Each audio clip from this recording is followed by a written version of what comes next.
My name is Cesar de la Torre. I work for the .NET product group in Redmond, and the goal for this session is to cover an end-to-end vision about microservices architecture. So it's a architecture session plus also implementation with .NET, Docker containers, orchestrators in Azure, and in a variety of angles and technologies. So it's pretty much quite a lot of content.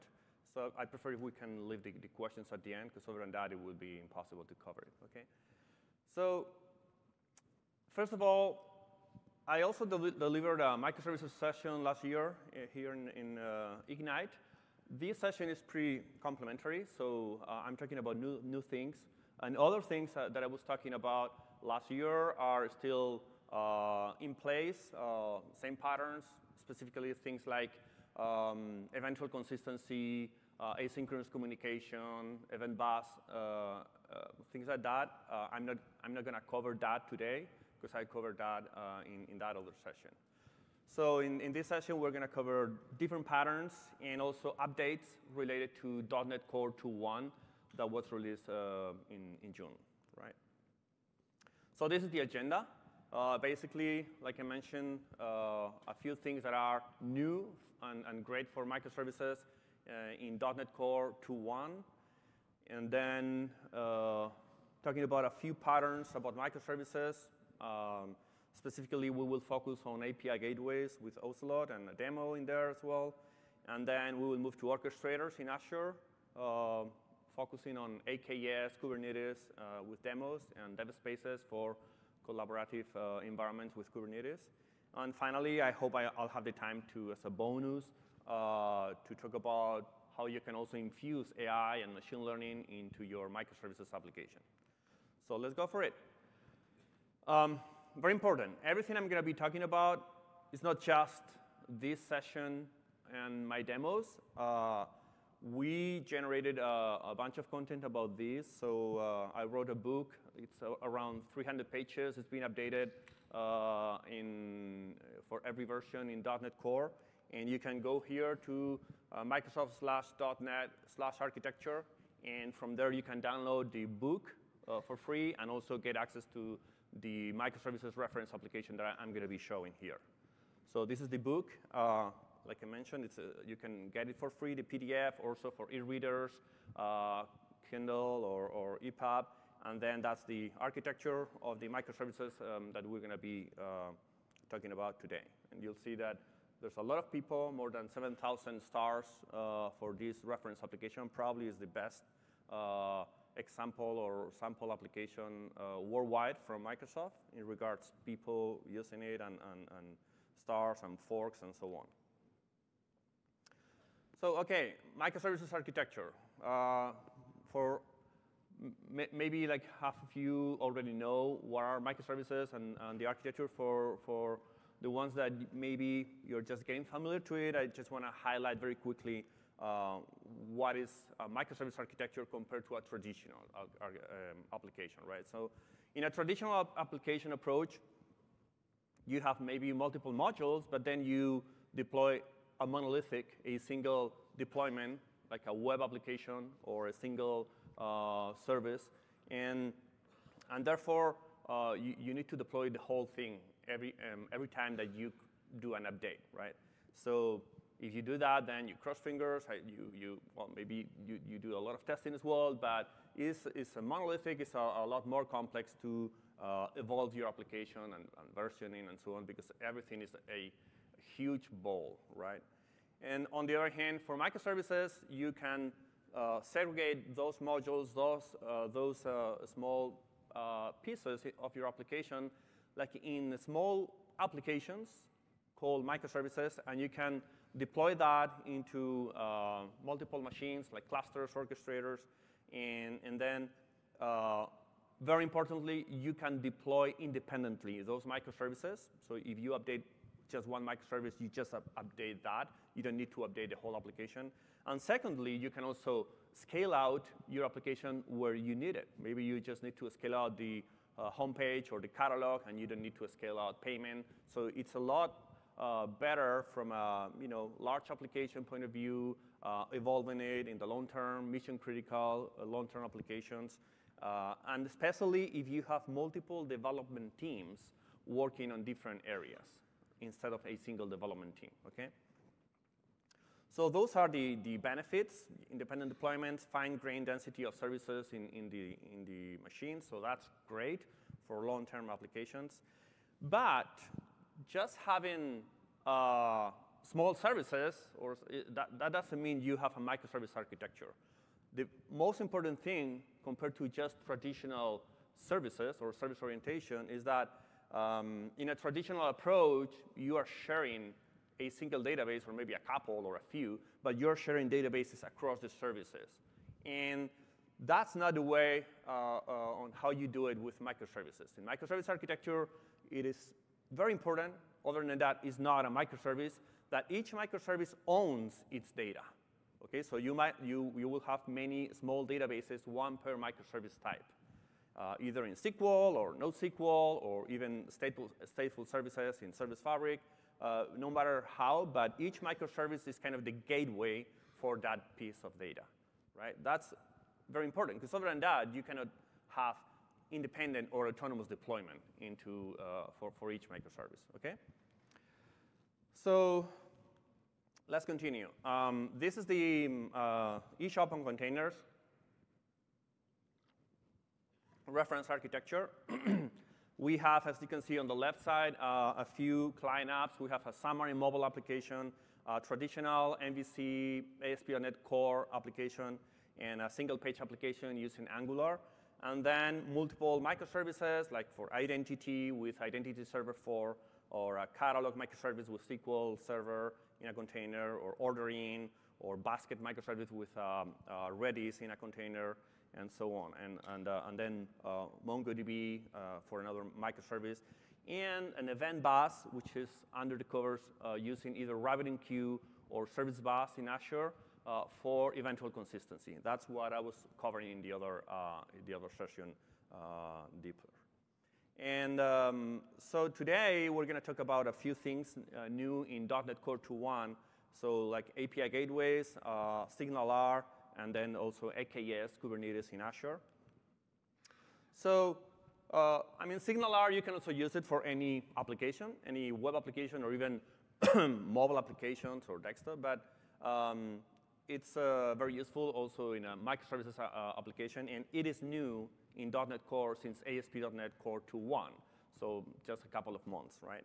So with SignalR, if you have a service, SignalR, it's for real-time communication, real-time push information to the client side, usually through HTTP and WebSockets. So you can broadcast what's going on real-time to the clients, either .NET clients or JavaScript clients. So in this example, in our microservice application, what we're going to do is, as I mentioned, we have an event bus, which is not related to SignalR. But in that event bus, through Service Bus or RabbitMQ, we might get any information in order to have propagate information or eventual consistency between microservices. So one microservice, the ordering microservice, might send a message to the Service Bus or event bus saying, hey, the price has changed.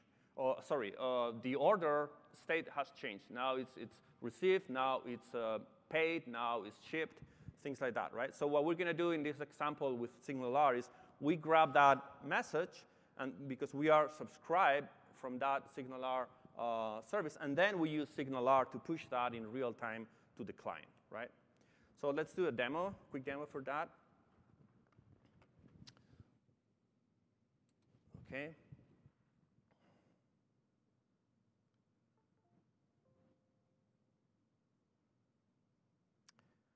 So first of all, just a very quick summary about the solution in eShop on containers. So we have multiple services. Each one is going to be a web API service. Then we have the multiple web apps, single page, MVC, and then API gateways that we will talk about that later on.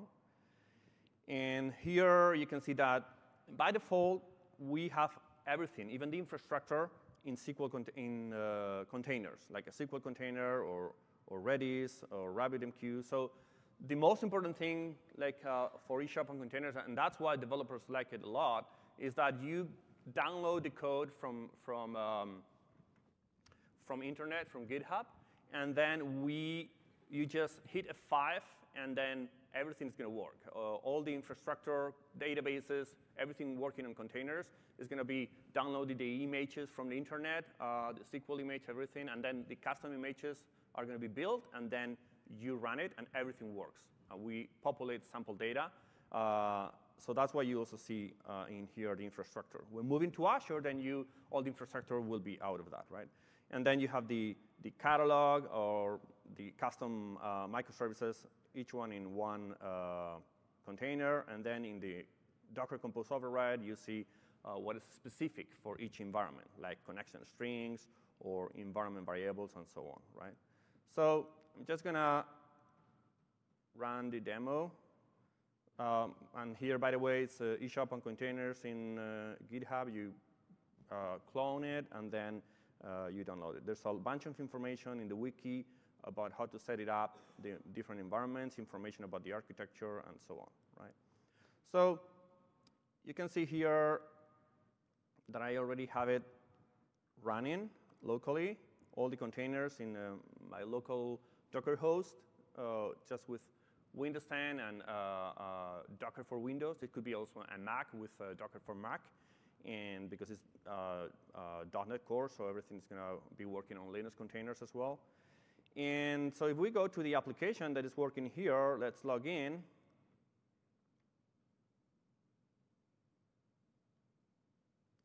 OK, login into Identity Server 4. And then we use the same token for mobile apps or web apps. And now we're going to just do a submit an order. OK, and then check out and place order. So you saw over there a notification from SignalR. Then it's going to be changing in a minute. We have like a saga in there or waiting.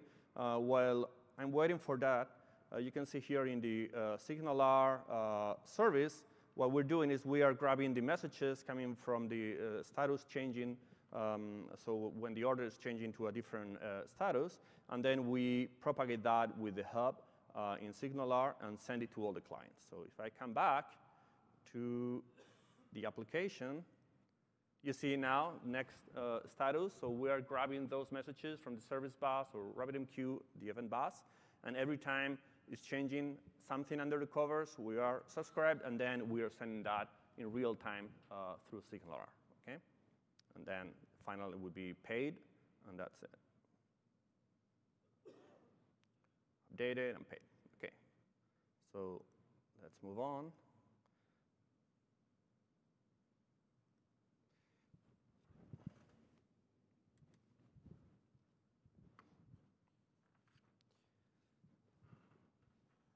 Okay, so let's talk about now patterns for microservices, because SignalR is kind of related, but it's not really something that you might need for microservices.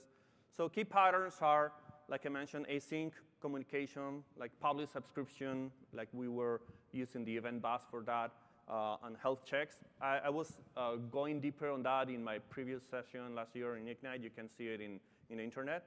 Today, we're going to focus more on resilient cloud applications and resilient communications through HTTP, also API gateways and orchestrators, about key patterns for microservices.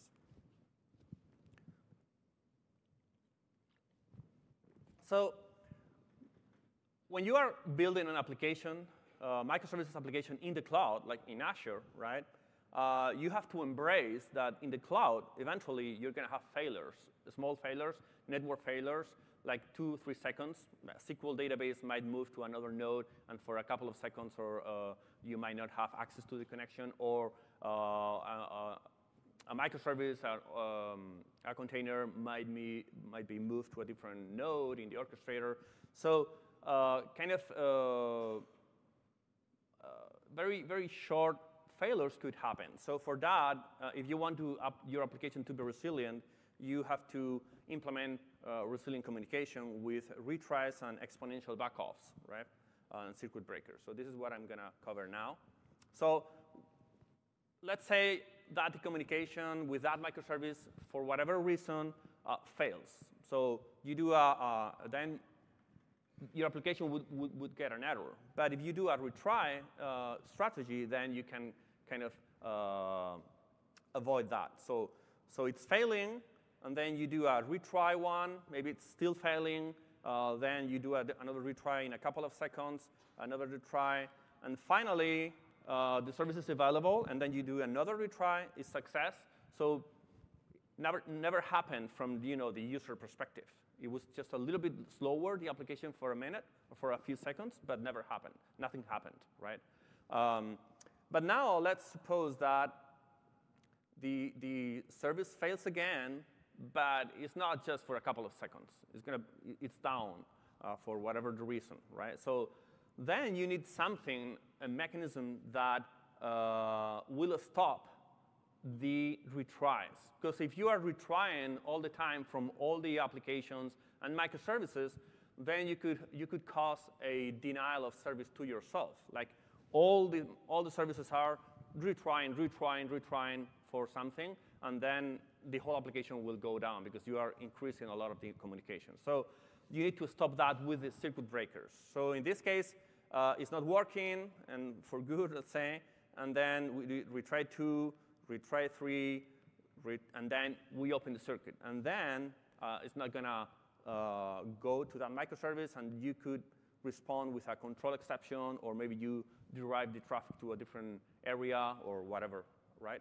So that's a circuit breaker.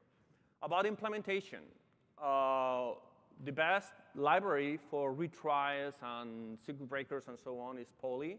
It's an open source library that you could use it for. I mean, it's been out there for quite some time. And we've been using it in eShop and containers also almost for a year. But what's new, it's the way you can handle or you can implement HTTP client in your application with HTTP client factory in .NET Core 2.1. And then with that, it's very easy to use the policies from Poly. Because Poly is great, but it's also kind of complex. All the different policies for retry, circuit breakers. If you want to go down, you can use it directly. But it's better or a lot easier to use it with HTTP client factory. Although HTTP client factory is not just to use Poly. HTTP client factory is something new in ASP.NET Core 2.1, where you can have a central location for all your client code that is going to be using HTTP calls, right? So, and then what is great about it is that you have delegating handlers. It's like a middleware, but in the client side. And then you can extend that, like the HTTP call that you're going to do, you can extend it with different things, like Poly with policies, or you can propagate a authentication token, or you can do whatever you want in a transparent way. And finally, maybe you have heard about issues with HTTP client. If you just create a new HTTP client on everywhere in your code, eventually, when after weeks, that server might have sockets exhaustion, and then everything will go slower, and you will need to reboot, and so on. That's one issue. Then the recommendation could be, OK, I will use a static or singleton object for HTTP client. But then, yeah, that's better for performance, but then you have issues with DNS that is not refreshed. So what we're fixing that, and then we're using a pool of objects of HTTP message handler, which is what is used internally. And as you can see in the diagram, what you do is you have your service agents, or kind of the client code that you have, and you configure with dependency injection HTTP client factory with that class, and then you receive the HTTP client in dependency injection, and you just use it, and it's transparent. And then it will be used with the policy or whatever, and then the pooling, so the life cycle of the object is going to be good as well. Okay, so let's do a demo about this HTTP client factory and also Poly.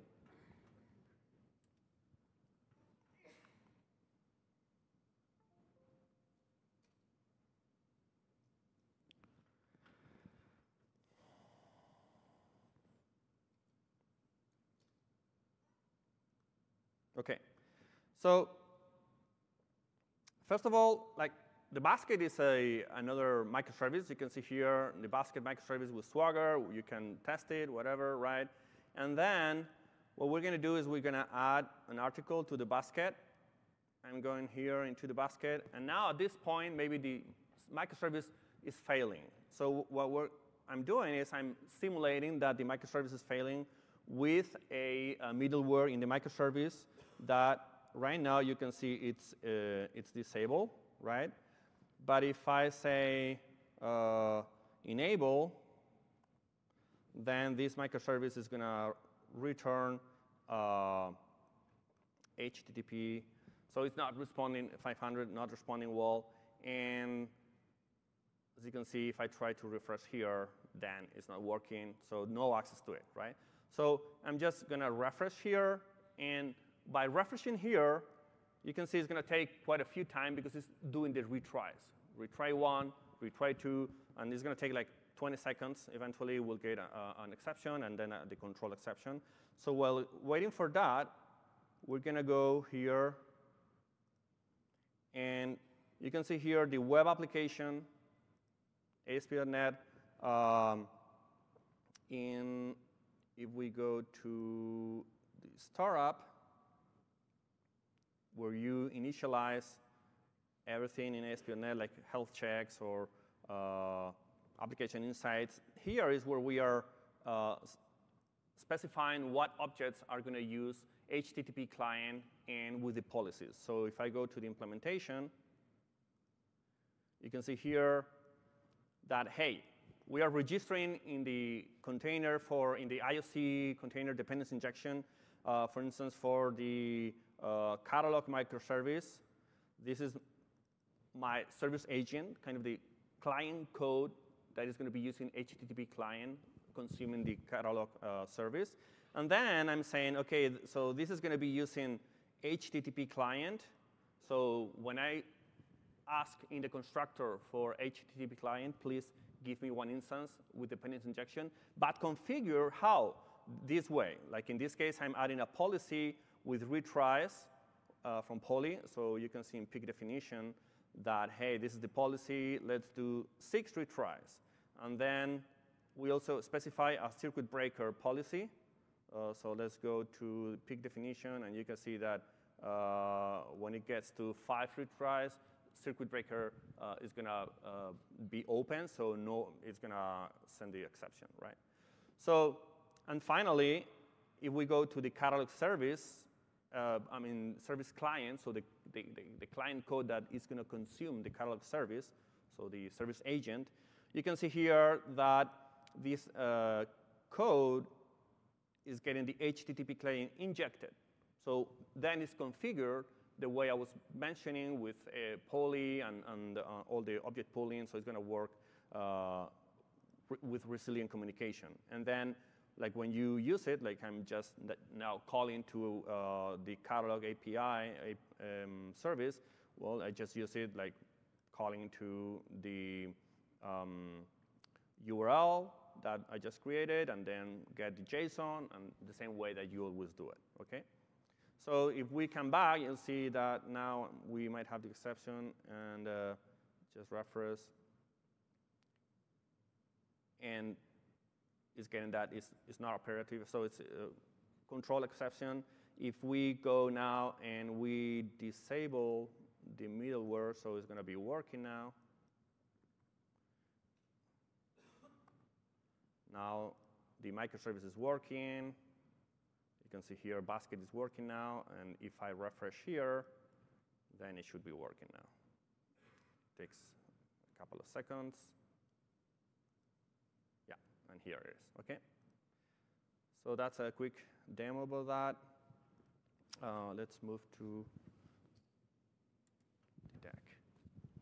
Something that I want to mention about this, like using retries and policies, is like if you are doing just Docker containers and you want to understand everything, so this is a way to do it. If you are deploying also to, like moving more to the platform side in Kubernetes or Service Fabric, then things like that are going to be provided by the platform. So there are mesh tools like Envoy and other that, like Envoy is being used in Service Fabric. So all these retries and circuit breakers are implemented by the orchestrator itself using this tooling. So you might not need this, but it depends on if you are using that or not.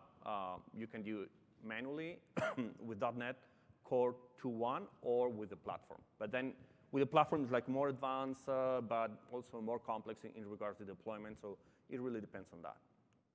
Oh, something else that I want to highlight is that most of the things that I'm talking about, as I mentioned, it's documented in the ebook, architecture, like in HTTP Client Factory, what we were talking about, code, and everything explained, okay? So let's move on to API gateways.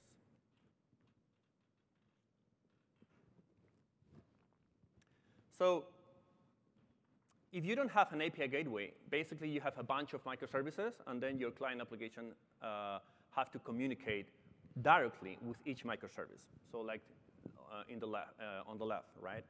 I mean, if you have 3 microservices, it might be OK. But if you have tens or even hundreds of types of microservices, it might be a mess, because you need to handle a lot of URLs from the client application. For a web app, could be OK. But for a mobile app, it's even worse, because it's not just having too many direct communication with microservices. Is that the mobile app, which is at the other side of the internet, might be doing a lot of requests to different microservices, and it would be more optimal if from the mobile app you just do one request, and then there's some aggregation, and then you respond with a single request. So you can do these things with an API gateway. So you have tens of microservices under the API gateway, and then the application, you are minimizing the communication between the client app and the microservices. And also, or rerouting, right? But the issue with, or downsides about API gateways is that, OK, so we are working with microservices. That, like, the principle is that each microservice has to be independent for different development teams. But now we have like a single thing, API gateway, which could be monolithic, right? So then you are creating the monolithic at this level. So that's why you can also have multiple API gateways, not just a single one, right? Because, for instance, you might want to create different routes or different aggregations when you have a mobile application than when you have a web application. So that's why it's usually good. And that is called BFF, so backend for front-end pattern, like having multiple API gateways. And that's what we're doing in eShop on containers. In addition, because the API gateway, maybe it's just doing routing, you can also do aggregation.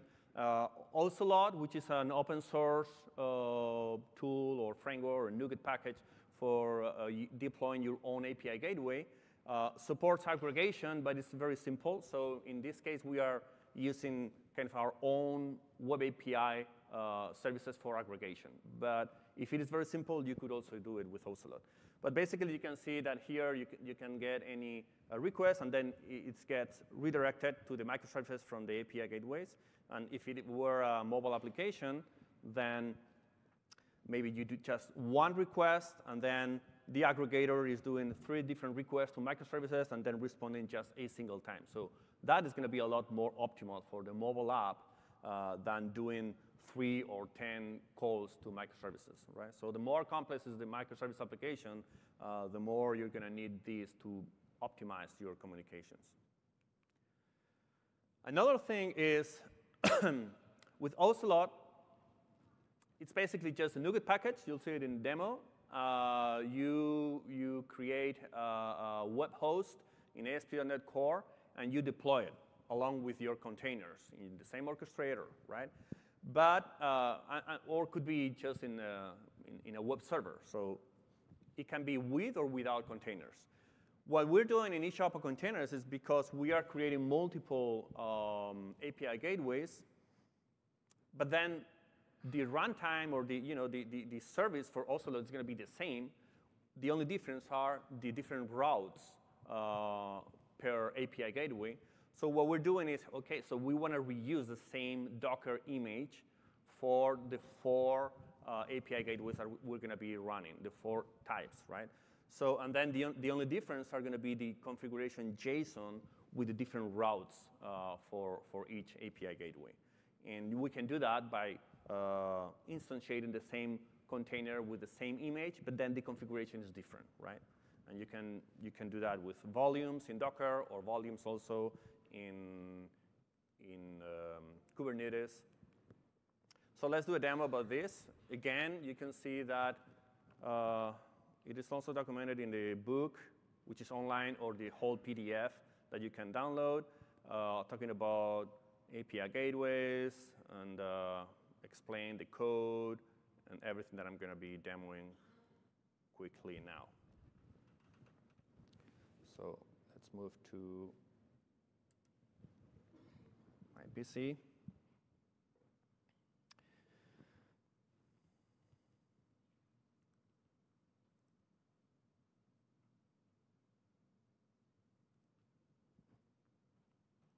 Okay, so you can see here that we have a project, which is a web host.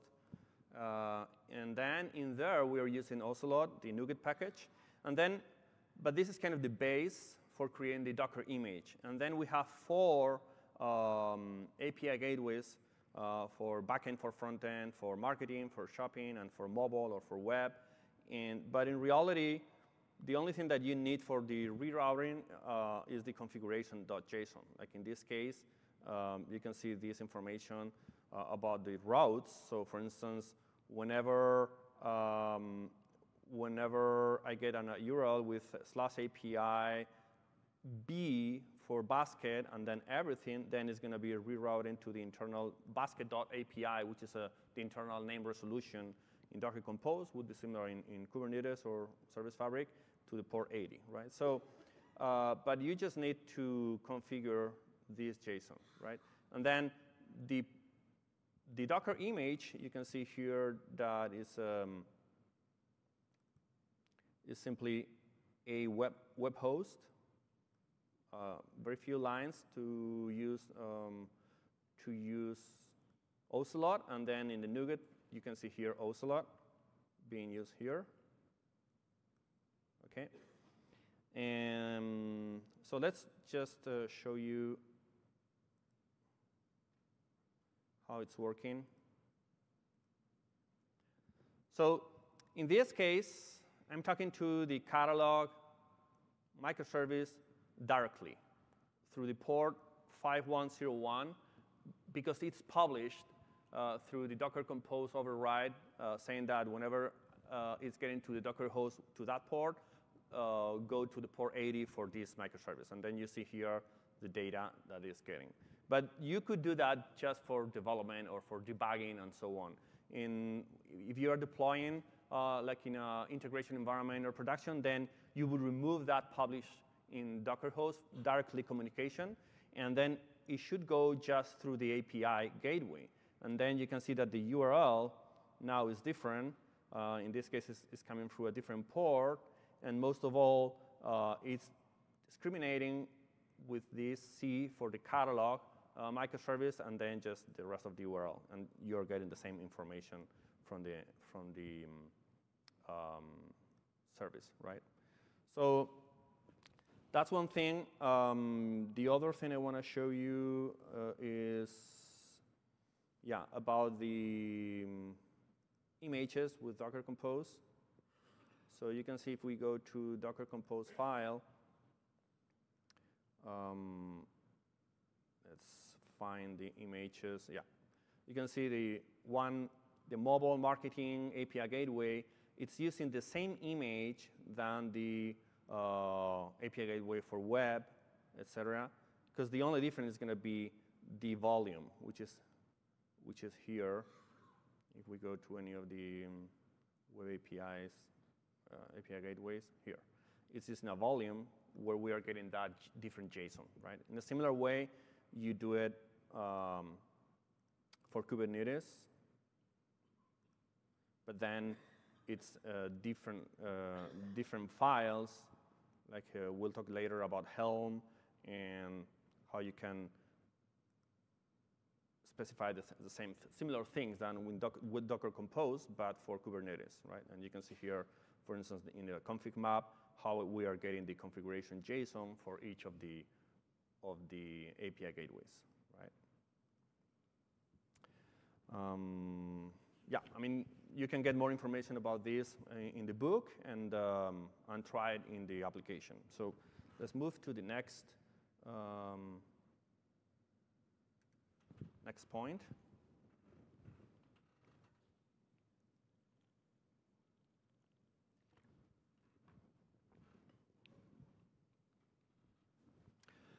So, okay, we've been talking about your images, your containers, running everything locally, in Docker, in your PC. But now you're thinking about, okay, I want to scale out my microservices in Azure or anywhere. So for that, you need orchestrators. And so let's think about it for a minute, right? So in eShop on containers, one of our main goals was, like I said, you just need a PC, .NET, SDK, install .NET Core, and then also Docker for Windows or Docker for Mac, and everything is going to work out of the box. Everything, the sample is going to be working. But once you think about production, then you might want to think about moving your infrastructure to high available assets in Azure, like orchestrators, or instead of a SQL container, which is not high available, moving to SQL database, or instead of just a RabbitMQ container, moving to Service Bus or Redis as a service, and so on, right? So in this case, what you would have or you would deploy would be just your custom services, your custom microservices, like all the ordering, basket, catalog, or even your API gateway with Ocelot. But then you will move all the infrastructure to Redis service or images. Instead of being like in a file system that we are using, you move it to blobs and so on. And now how you scale out this in Kubernetes. So you do it with orchestrators. Because if you just deploy the application to a single Docker host, you're going to have one instance per container, right? But in the orchestrator, you're able to have many instances per Docker image or per container type. So I could have like 20, 50 instances of the catalog microservice, same for the basket microservice, and so on. You need an orchestrator for that, because you cannot do that with a single Docker host in a VM. So what is an orchestrator? So basically, it's with an orchestrator, you create a cluster of VMs, but it's going to be managed by the orchestrator. You don't need to manage internally every VM like you would do, with IaaS and load balancing and so on. It's going to be automatic. So examples of orchestrators are Kubernetes or Service Fabric, both in Azure. And so basically what you do is, in development time, you have official Docker images, like the .NET Core for Linux, or the .NET Core for Windows containers. And then you have your microservices, my web API projects, most of all, or even the web apps. And then I create my custom containers, images, and with that, I deploy that into the orchestrator. And through each mechanism for Service Fabric or for Kubernetes, right? And then, yeah, you can also run Windows containers or Linux containers. And because .NET Core is cross-platform, you could also run it on both. Either one or the second, right? Either Linux or Windows.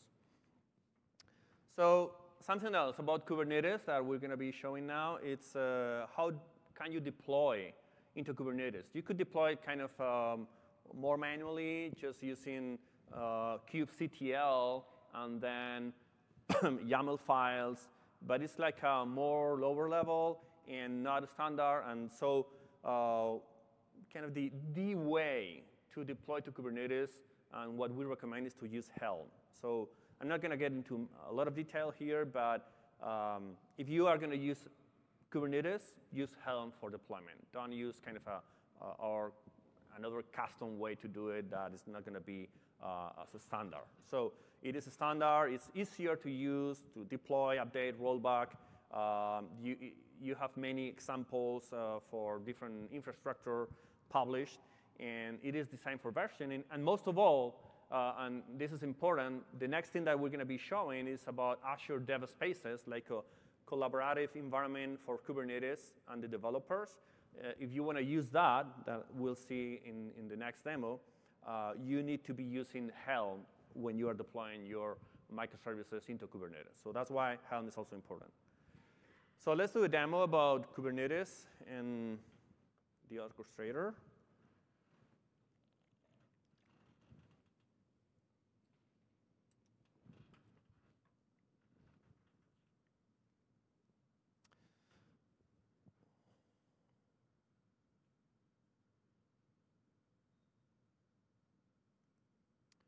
Okay.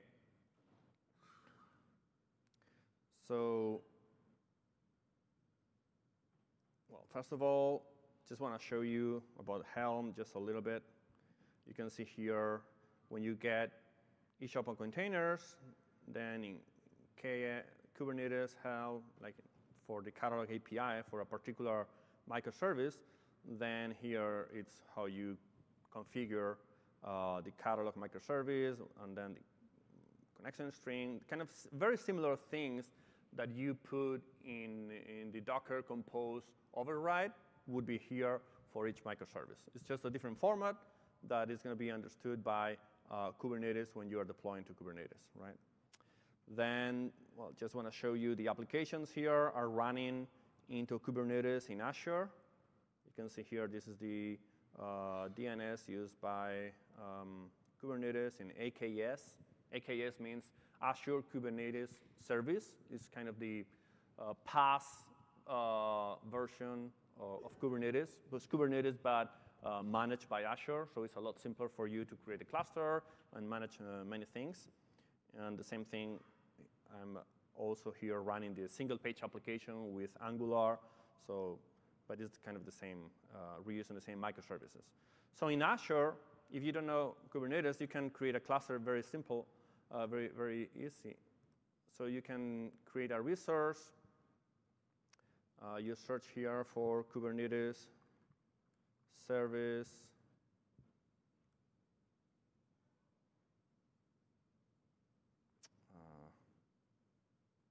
Yeah.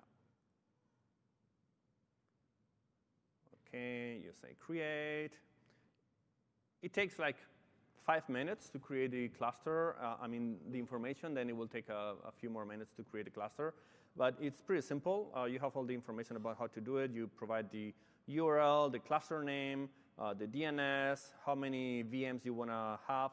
Minimum is going to be 3, and so on. So here, I have already created my cluster where I have deployed eShop containers. This is the name, production, eShop, AKS, Helm. So I'm deploying here with Helm. Here you can see that how you kind of scale kind of the cluster. You have kind of 2 ways to scale out your application. One way is to scale out the number of VMs in the cluster, kind of the outer level, and then the inner level or the inside level would be scaling out the containers within the cluster. Okay? So in this case, you can scale out the VMs. In this case, I have just 3. But you could put many more VMs. And also, you can have auto-scale for the VMs. So the cluster would be growing in VMs. And since this is kind of pretty new, that's why it's in preview yet. You have more information in Azure about the Kubernetes cluster. So you can see here how the whole cluster is doing about CPU and memory, how many nodes you have. So each node is going to be a VM, and how each node is performing. And even more interesting, you have information about the containers that you have deployed into the orchestrator, into the cluster, right? And this is at Azure level. Then you can also see the information, like deeper details about the cluster and the containers with Kubernetes dashboard itself. So You can go here to the information. You saw that I clicked here, View Kubernetes Dashboard, and then you copy this URL, and it's pretty simple. You just come to and say AKS browse, so it's the AKS CLI. It takes a few seconds. Another way to see what's going on in your cluster is with kubectl get nodes. So it's going to say I have 3 nodes or 3 VMs. Or I can say get deployments, and then I will see all the different microservices in each open containers, which are the same that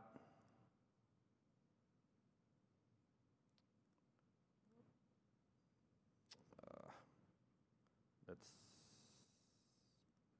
open a new one.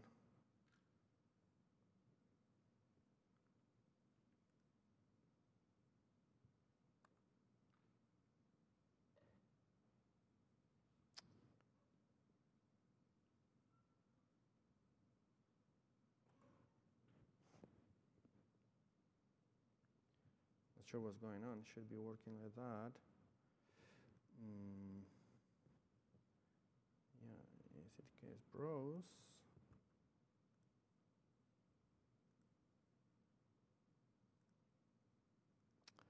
Well, you can see it's a demo working for real, but when it has errors. I don't know what's going on with this error token expire. Something about the time. Okay. Kind of fix that. Okay, the demo was showing the dashboard in each open container in Kubernetes, and then you can see all the containers, and you can scale out. You can select one deployment, and it was a very simple demo. Just select one deployment in the dashboard in Kubernetes and say, instead of one container, I want to have 5 or 10, and then it's scaling out that, okay? So you do that with the dashboard. It's pretty simple.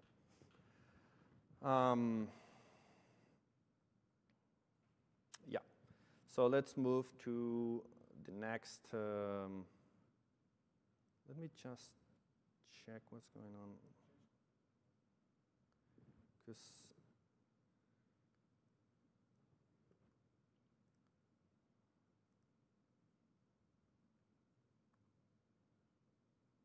yeah, but so with get context, you can see what cluster I'm using, but I'm using this one. So I don't know why it's not working that. Something related to the token. I could get the credentials again, just.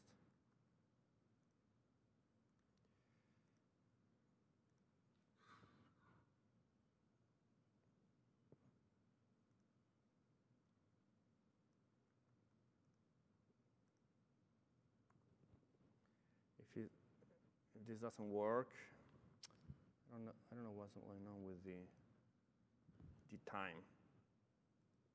Okay, let's move on.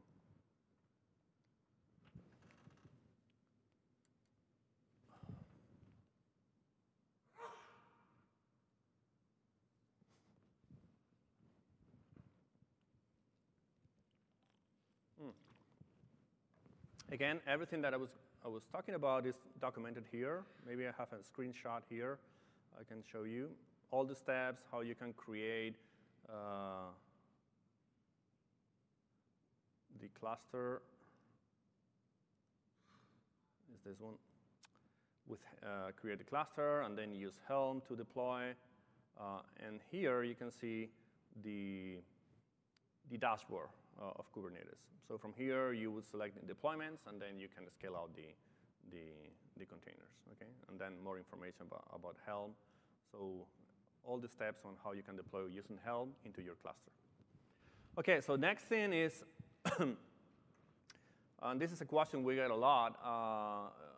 So what should I use? Because you also have Azure Service Fabric and Azure Service Fabric Mesh, and then also Kubernetes. We basically, I mean, it depends on what you like better, what works better for your application. Something important to consider is that Kubernetes is more mature when running Docker containers, like Linux containers, and Service Fabric is more mature when running Windows containers. But in Service Fabric, you can also run Linux container. It's also supported. Kubernetes also supports Windows containers, but in AKS, you still don't have Windows container support in AKS in Azure. So, and then something else is in Service Fabric, but in preview, you have Mesh, which is a kind of serverless cluster, so you don't manage the VMs. You just deploy your application. You don't care about what's going under the covers. So that's, but Mesh, Service Fabric Mesh is still in preview. But it's going to be super easy to deploy into Mesh and not being worried about anything about the infrastructure. Because even when with AKS, many things are easier, still you have to manage the VMs somehow. You own the VMs, right? With Mesh, it's like serverless. Then next thing is collaborative development environments for microservices. Okay, so you've seen that you are developing your microservices. You are focusing on particular microservice. And okay, what's the approach? Do you need to run all the microservices and containers in your PC? I mean, you could do it like we do with C# on containers, and you want to run the whole application and play with it and learn. So that's something important. But if you have like a cloud-native application, which can be huge, and instead of 12 microservices, you might have hundreds of types and so on, you might not be able even to run everything in your single PC, or maybe it's going to take a lot of time, a lot of memory. So if you're focusing on a microservice, then you can create mocks and simulate that you are integrating with other microservices. But then how you deploy with an iterative process. And most of all, if you are deploying into a cluster, like the Kubernetes cluster, integration and testing, how you deploy something without breaking the rest of the application when you are testing in the cluster, right? So that's why we created Azure Dev Spaces for Kubernetes and AKS, where from your development machine, you can directly deploy to the cluster. And you can iterate fast directly from Visual Studio or the CLI, or using also Visual Studio Code or Visual Studio. So, and then when you are done, you would deploy to the cluster, but through your CI/CD pipelines, right? So basically, you can use dev spaces on AKS, and you can work from a development perspective with Visual Studio Code, or even command line, and update or deploy a single microservice into the cluster and test it, right? But if it were that, well, it would be OK, but it would be just kind of just tooling that you are deploying something to the cluster, just a particular service. But if that particular service is not working properly, you would be breaking the whole application that you are integrating for other developers, right? So this is the most cool feature in dev spaces, is that you can create a particular space just for you. So for instance, that would be the by default space. So you have a front end, API gateway, and service A. And when you get to the URL, you run the application, right? But I can create my own space, like in Caesar space. And if I provide a different URL, like a prefix with Caesar.s, then if for any microservice I don't have that in my space, it's going to run the container of the service from the default. But if there's one for my space, then it will run my version. So I can test my own version without breaking the rest of the application in the integration cluster. Okay? So this is what is pretty cool about it. Let's do a demo.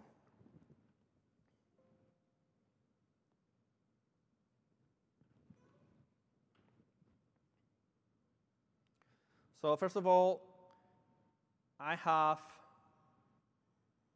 two projects. One is a catalog service, microservice, and the second is the web application. And in purpose, I have, oh, sorry, I didn't switch. So you can see here in Visual Studio, I have a web application, just a single project. and then another Visual Studio with the microservice. That would be the catalog microservice in another project. And we have different Visual Studios in purpose, so you could be focusing just on one microservice. You don't need the whole solution or the client application, right? So then you can see that in the configuration, so it's being deployed into the AKS cluster, QA, dev spaces, and the important thing is being deployed either the web app and the service in the default space, okay? So if I run it, you can see here, this would be super, well, let me show you the code first. So this is the catalog. You see that it's using the catalog microservice. It's using Helm charts. And then I have the values controller here. It's super hello world, easy web API. I'm just returning some value from the web API. And then from the web app, I'm talking to it from a controller in the web app by using HTTP client, and then here it would be the call to the service. The important thing is that we are propagating the headers, so it knows what URL is using, if it is the regular URL or if it is the URL with Caesar.s. And based on that is how it's kind of discriminating what to run, right? So if I run it, so you see the difference. You can see here is the URL, the default URL for the catalog microservice, and it's saying, hey, I'm talking to you from the default space, okay? So when I go to the web app, it's like a hello world web app. I go to about. Now it's talking to the service, and this is the answer from the service. You see the service is saying it's talking from the default space, okay? But now I also have deployed, and let's try. I also have deployed the same microservice in a different space, in Caesar space, and you can see that it's a different URL now here. So the rest is the same, but just this prefix Caesar.s. So then is responding with this content, which is different, right? And if I go to the application, you can see that because the web app is with this URL, but I don't have the web app deployed in the other web space. So it's going to be running the same web app in the default namespace. But because of this URL, when it's talking to this service, it's going to go and talk to my microservice in my space, okay? So something else I want to show you, it's in here. I'm not sure if it's going to work with this cluster, but let's try.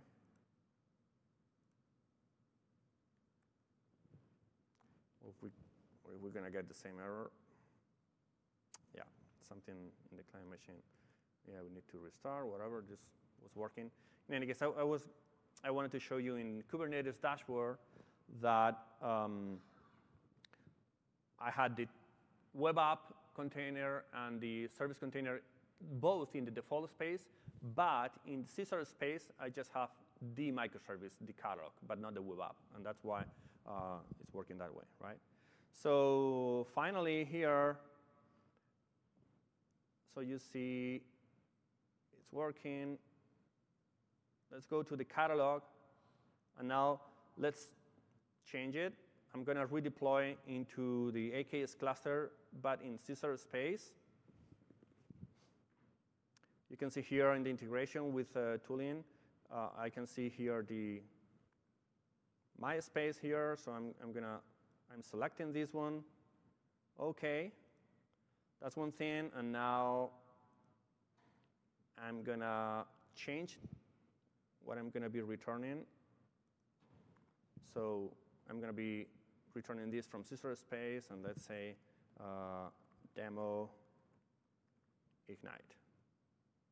Save it, and I also put a breakpoint here on deploy. So now we are deploying directly from Visual Studio into the AKS cluster. Oh, what's going on?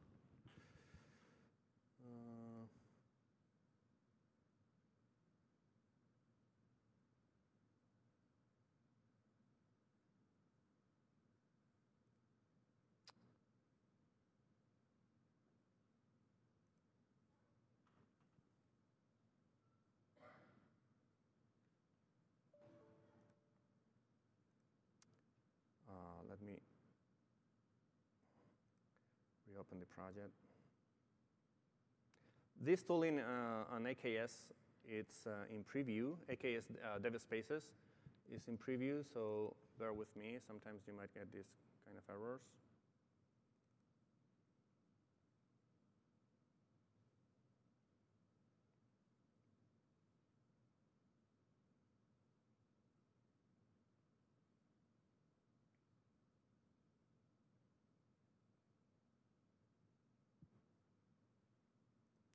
Okay, so we're going to be returning that, and then in the properties, just to make sure, it's going to be deploying into Caesar space. So let's deploy it now.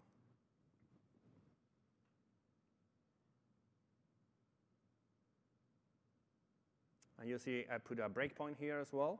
So it's deploying into the cluster.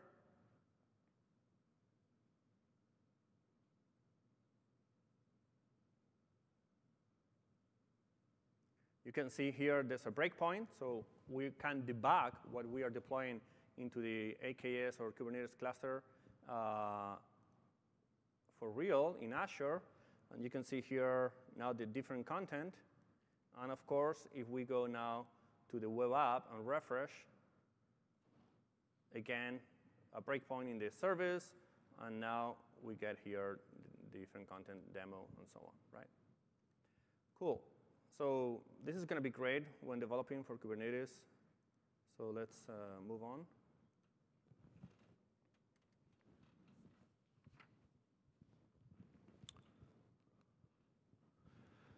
So just a quick thing about lifecycle. So you might have multiple clusters in AKS and Kubernetes.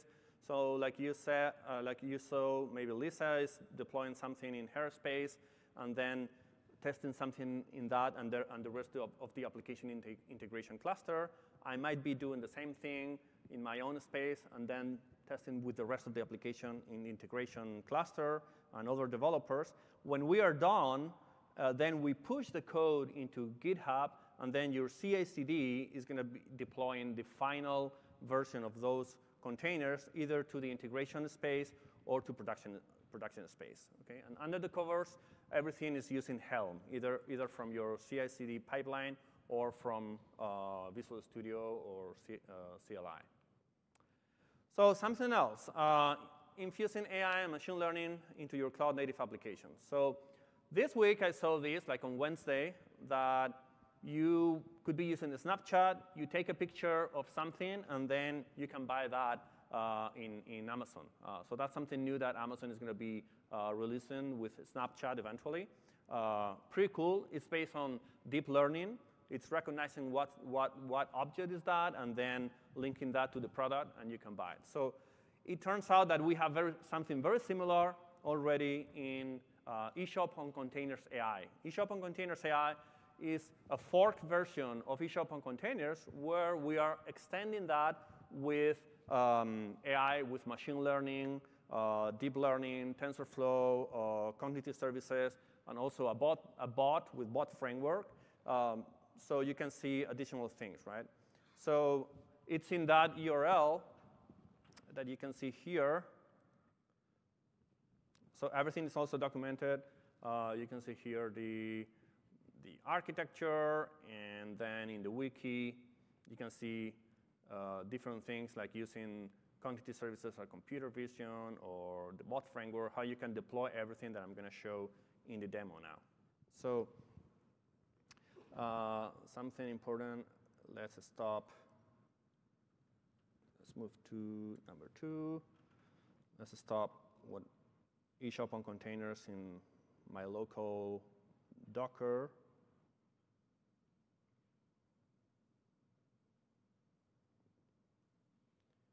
Okay.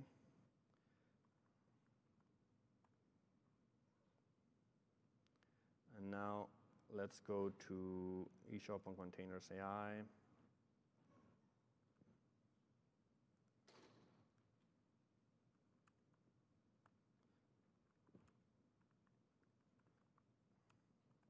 And let's start it. So while we are starting all the containers, it may take a couple of minutes. Let's go to eShop on containers AI. I'm going to stop this body. Okay. So basically, you can see that it is pretty similar to the solution of eShop on containers about the applications, microservices, but then we have a few more things. Like we have bot using bot framework for .NET Core, also an older bot with a full .NET framework, but you really want to use this one because you want to deploy this into the same Linux cluster, so you need Docker Linux container. If you want to use that one, that has to be deployed in a different place. And then we have different microservices, like this one for recommendations, or this one for cognitive services, and then or TensorFlow, which we're going to be using for doing kind of a image or photo-based search in the catalog, which is something similar to what I showed you about Snapchat and Amazon, right? And also, there's another kind of dashboard using machine learning.net for forecasting what's going to be the sales for next month, right? But I'm gonna show you the demo about custom vision. Could be also using TensorFlow. So based on environment variables, you can select if you want to use the the image classification based on custom vision of cognitive services, or if you want to use our microservice using TensorFlow, you just change the environment variable of the microservice and it will work, right? In this case, the demo, I'm showing how you use custom vision. If it were online, you just need to provide the keys and then the URL and then the photo that you want to detect, and then it will tell you what kind of object is that. If it is offline with custom vision, you can create a model in Azure and then download that as a model, as a file, like a TensorFlow file, and then you just load that file here and evaluate it, the image that we're getting, and it will tell you what kind of object is that. So let's just do the demo. So if we go now, you can see that it's the same. Let's open another window. Same URL, but now it's going to be eShop on containers AI, because that's the one I'm running now in Docker. So pretty similar, but you can see here something different, which is a product search based on images. And then we are showing here what's the approach. So right now, I'm using custom vision offline. If you change the environment variable, you could be using either directly TensorFlow or online. But basically, this is the demo. So and this also works in the mobile Xamarin application, which would make more sense. Like you take a picture with the mobile app, and then it searches in the catalog, right? But in this case, let's say that you're using the web, and I don't know, you might be searching things in Bing, and I don't know, like let's say I'm searching in Spanish, right? And images, and I like this one, and I don't have a clue on how to say this in English, which is frisbee, right? But, well, I just save this one or take a picture with the phone, and here you would just upload the photo, right? Like this one. And then search. So what's going on under the covers is it is identifying that, and then once it is identified, it searches for similar objects in the catalog, okay? Even going further, we also have running another microservice, which is a web, a bot. So here I have the emulator. If I connect from the emulator with my web API, which is the bot, you can see it's connecting to it in a second. And it says, welcome, hey. I can say, so this bot is also using Lewis for language understanding, and then it's talking to our microservices, kind of surfacing the same things. So I can say, I don't know, I can talk to it, hey, buddy. And it's saying that I can search for products. OK, so show me the catalog, or I could say, show me products, whatever. And then you can see here the categories. I could browse, and then I could buy. But you can see here also, very interesting, that it says you can upload an image or photo and to search for similar products. So I can do the same that I was doing in the web. And I upload, let's say now, well, this one. And it's doing the same thing. And then I see the different options, right, about Frisbees, right? I could go home and then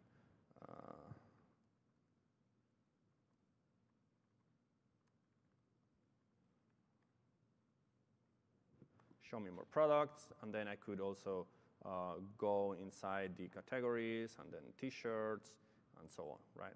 So just to show you that you can also use this bot as another client application of your microservices.